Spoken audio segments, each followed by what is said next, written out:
தமிழக வெற்றி கழக சார்பிலே வைக்கப்பட்ட கோரிக்கையை உயர்நீதிமன்றம் நிராகரித்தது என்றும் பல செய்திகளை வெளியிட்டிருந்தார்கள். அதை முறியடிக்கக்கூடிய வகையில் அவசர வழக்காக நீதியரசர் திரு வேல்முருகன் அவர்கள் அமர்வில் பட்டியலிடப்பட்டது. எங்களுடைய வாதங்களை கேட்ட பிறகு அவர் சில கருத்துக்களை பொதுவாக நீதிமன்றத்திலே சொன்னார்.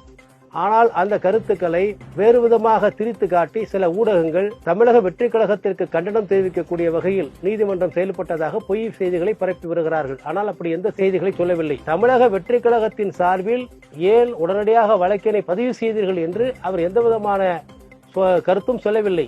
ஆனால் சில ஊடகங்கள், குறிப்பாக ஆளுங்கட்சிக்கு ஆதரவான ஊடகங்கள் இந்த பொய்யான செய்தியை பரப்பி வருகிறார்கள். இது உண்மையல்ல. ஆகவே இதுதான் நடந்தது. இந்த நடந்த செய்தியை தமிழக மக்களுக்கு இதன் வாயிலாக சொல்லுகிறோம்.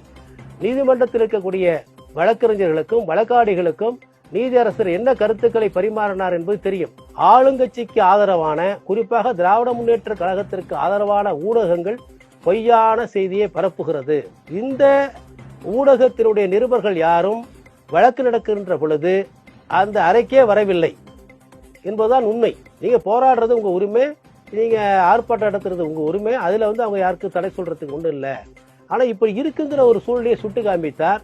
சுட்டி காண்பித்து விட்டு தமிழக வெற்றி கழகம் இந்த 24 காவல் மரணங்களை கண்டித்து ஆர்ப்பாட்டம் நடத்துவதற்கான மனுவை அளிக்கின்ற பொழுது அதை பரிசீலனை செய்து அவர்களுக்கு அனுமதி வழங்குமாறு கேட்டுக்கொண்டிருக்கிறார் என்று சொன்னால், நிச்சயமாக இந்த ஊடகங்கள் இந்த வெற்றியை ஜீரணிக்க முடியாமல் பொய்யான வதந்தியை பரப்பி வருகிறார்கள்.